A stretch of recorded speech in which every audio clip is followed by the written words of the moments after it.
Abraham Lincoln's House Divided speech at Illinois State Capitol. I believe this government cannot endure permanently half slave and half free. I do not expect the Union to be dissolved. I do not expect the House to fall. But I do expect it will cease to be divided. It will become all one thing or all the other.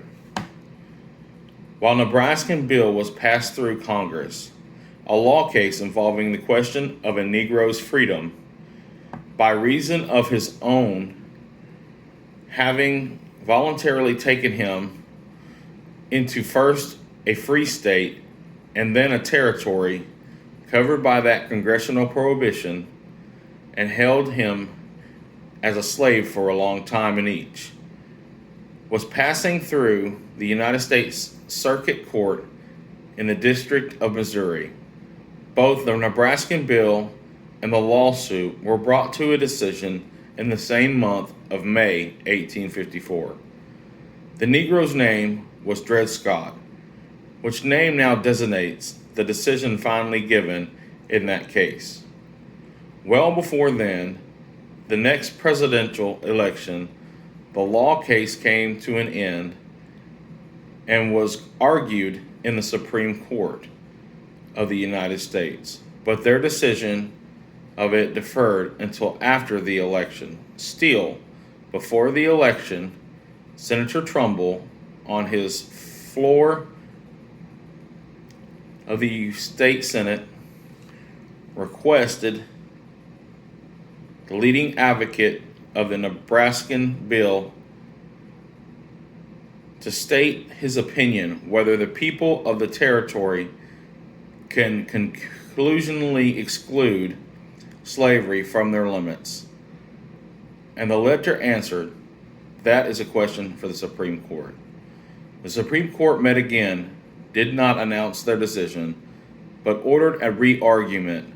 The presidential inauguration came, still no decision of the court.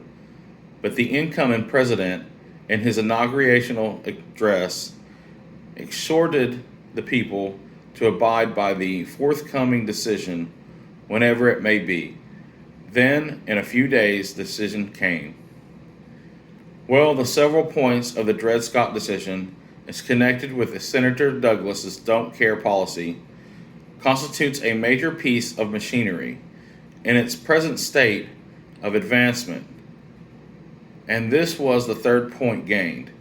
Now the working points of that machinery are: first, no Negro imported from Africa and no descent of any such slave can ever be a citizen of any state, in the same sense that the term is used to constitute the United States.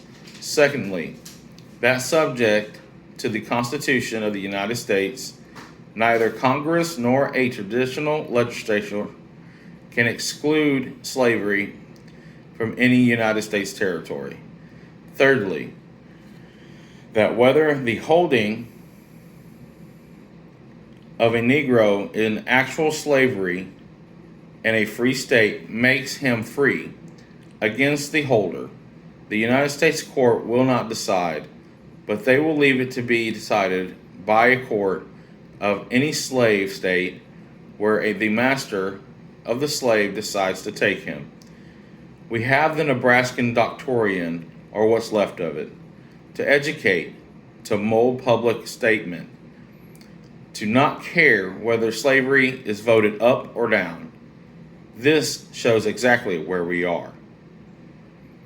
Our case then must be entrusted to and conducted by its own undoubtable friends, those whose hands are free and whose hearts are in the work, who don't care for the results. 2 years ago, the Republican of this nation mustered 13-something thousand strong. We did this under a single impulse of resistance to common danger. With every external circumstances against us, we braved all then only to falter now. Now, when the same external circumstances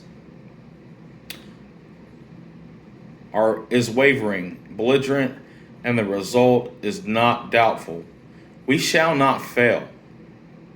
If we stand firm, we shall not fail.